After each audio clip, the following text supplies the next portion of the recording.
YouTube, what is going on? Your boy T Davis is back, and we are here for Week 5. Man, it feels like this season's going by fast. We're already in Week 5 of the NFL season. We're here taking a look at the Thursday Night Showdown between the Los Angeles Rams and the Seattle Seahawks in Seattle. What a game this should be. I mean, I think we've had some great primetime games, whether it be Thursday Night Football, Sunday Night Football, and Monday Night Football. I think we've had some great games so far this season. They've done a great job scheduling these, it seems like.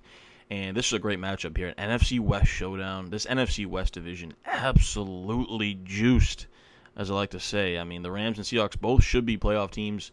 I expect a lot of points scored in this matchup as well. The only thing I'm seeing is not a lot of value here on this slate. They kind of priced everyone up, but we'll really dive into it. Of course, make sure you guys are subscribed here to the channel if you want more content like this. Of course, I have daily fantasy football, and the best pro Madden player content available on YouTube. So make sure you're hitting that subscribe bell, staying notified when I do drop all this content. Go ahead and give this video a like, comment down below. Those things really help me out in the algorithm, which only helps me, helps you guys if you want more content like this to provide the best DFS picks. Also, I have a partnership now with ThriveFantasy.com. They actually have an offer for this Thursday night. If you deposit $10, you will receive one free $15,000 guaranteed tournament. And if you deposit $100, you will receive two free Sunday tournament tickets and a Thursday night ticket. So 3 tickets in total if you deposit $100. And you get a 100% deposit match up to $100. So you're basically getting free money and free entries here. Make sure you use that code TDAVIS when you deposit, TDAVIS. Great deal going on right now. So basically you're getting free cash because you're getting a 100% deposit match. So if you put in $100, you get another $100. It brings your account to $200. Plus you're going to get 3 tickets for tournaments. So a great deal. Don't miss out on it. Use that code TDavis when you go to deposit. So let's get all that stuff out of the way. Excited about that partnership we got going on there. Of course, like I said, subscribe to the channel here. Plenty of content all season long. Tons of uploads every week. All right.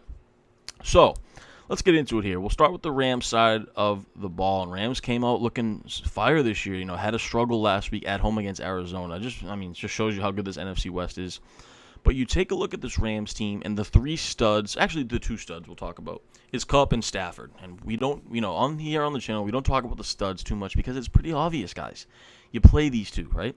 If you're playing a lot of tournament lineups, that's when you really got to decipher the values, in my opinion, especially on these showdown slates. So, you take a look at Cooper Kupp. He's just taken the league by storm so far to start this year. Him and Stafford, they got their BFFs for life, right? Best friends for life out here. Stafford's going to find Kupp. And you guys know in tournaments, I love to play receivers at the captain spot. They have the highest upside. Obviously, they're more volatile, a little more risky, but they have the highest upside. So I like Kupp at captain, of course. If we're talking cash games, we're talking safety. You guys want to just cash in one of these single-entry tournaments, or you're playing head-to-heads, double-ups, you probably want to go with Stafford in one of the captain spots if you don't go Russell Wilson. Quarterback and captain, especially for these teams, much more safer. So that's how I kind of decipher between the 2. But if you're playing Kupp at captain, definitely get Stafford in the flex to kind of correlate and match them up together, and, stacking-wise. Now, the third guy I want to mention, we'll get to Daryl Henderson in a second, but Robert Woods, I think he's really going to start to come along here. He's kind of been second fiddle to Cooper Kupp and even sometimes third fiddle to Van Jefferson. But I think the production is going to start to come here for Robert Woods. We saw Sean McVay come out, I think it was this morning, come out and say that he needs to get Robert Woods more touches. So I think you're going to see a little bit more production from Robert Woods. And I think at that price, I mean, look at this. He's basically $6,000, $5,000 less than Cooper Kupp here. You're getting a huge discount. So if you put Robert Woods at captain, you're going to fit a lot more studs in there. So I love Robert Woods in tournaments at the captain spot. I think he's fine in cash as well in the flex.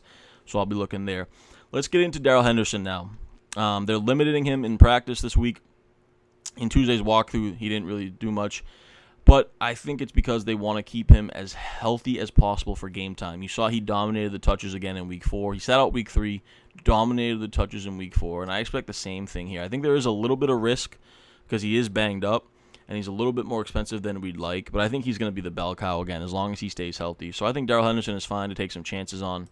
I don't love it, but I'll probably go there in a few lineups. Don't know if I'll go there in captain at all, but I'll definitely have some shares of him in my flex spots. For Daryl Henderson. And then you move down the list a little bit here. Tyler Higby, he's been kind of banged up as well, but he's the only tight end really they have. The number 2 tight end, Johnny Munt, if I'm pronouncing that correctly, but he's more of a pass blocking guy. Tyler Higby is an elite receiving option at tight end. So I like Tyler Higby a lot. And I think his price out of anyone's is one of the best here at 5,600. That's a big discount. And Tyler Higby definitely has 2 touchdown upside here in this matchup. So give me Tyler Higby a lot at 5,600. I think he's fine. I wouldn't worry about the questionable tag on him too much. I think they're just limiting him so he can play the full load of snaps because this is a big game for both these teams. Now you move down here, and we have to decipher between Van Jefferson and Desean Jackson. Now, the way I look at it, both guys pretty much the same price here. Van Jefferson is the much safer play. He's playing almost 60 to 70% of the snaps, way more than Desean Jackson is seeing the field. And he got 6 targets last week. He's been somewhat productive here as their third receiver. So I like Van Jefferson as far as safety goes. If you're looking to, like I said, cash or play cash games or get a little bit better in your single entry, we'll have to see where the ownership shakes out. We'll have to see where the inactives are. Of course, all this news can happen. Things can change until Thursday night, right?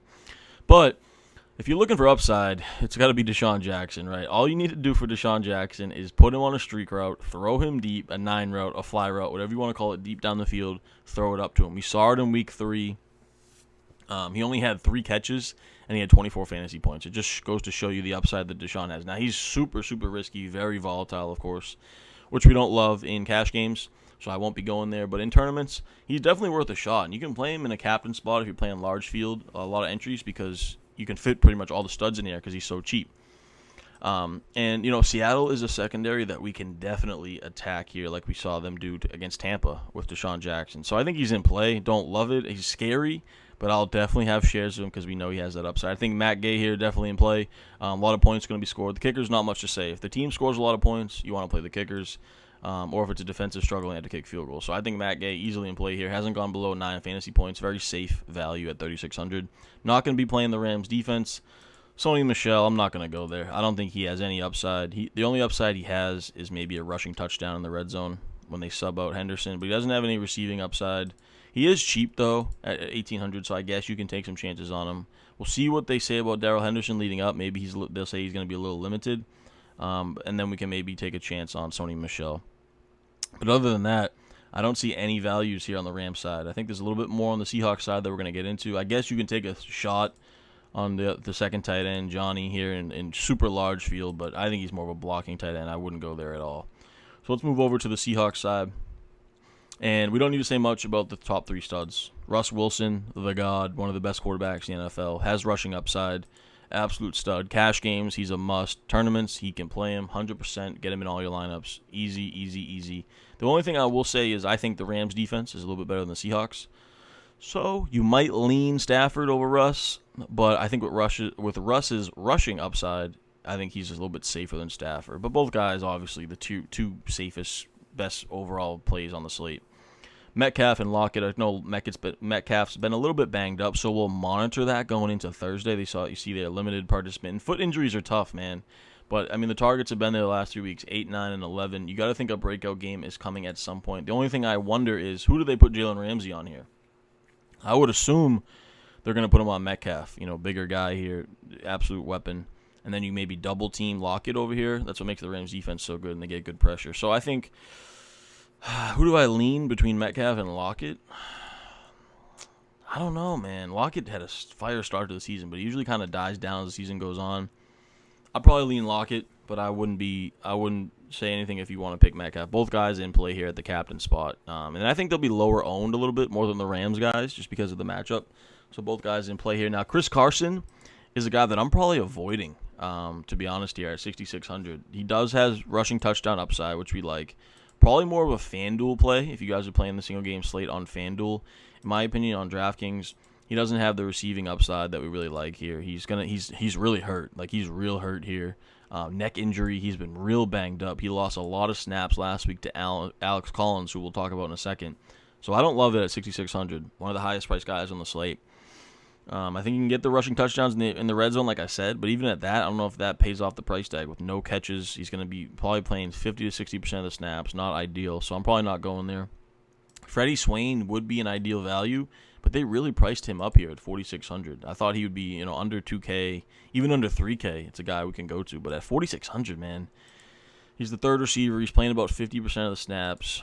I don't love it. I think it depends a little bit too on Gerald Everett. If Gerald Everett is out again, we can play Freddie Swain because they'll probably go more 3 receiver sets. But if Everett's in, they might go more 2 receiver sets or 2 tight end sets with him and Will Dissly.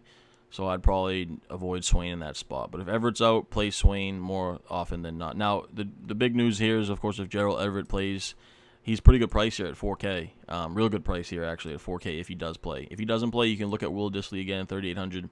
Pretty solid price. So we got to wait on the news here with the Seahawks and the tight end spot, because that can open up a little bit of the value here that we look for. Still don't love the prices on all these guys except Everett. I think if he plays, he could even be limited to. So I really don't love the prices on all three of these guys, to be honest. Of course, Myers, the kicker, easily in play.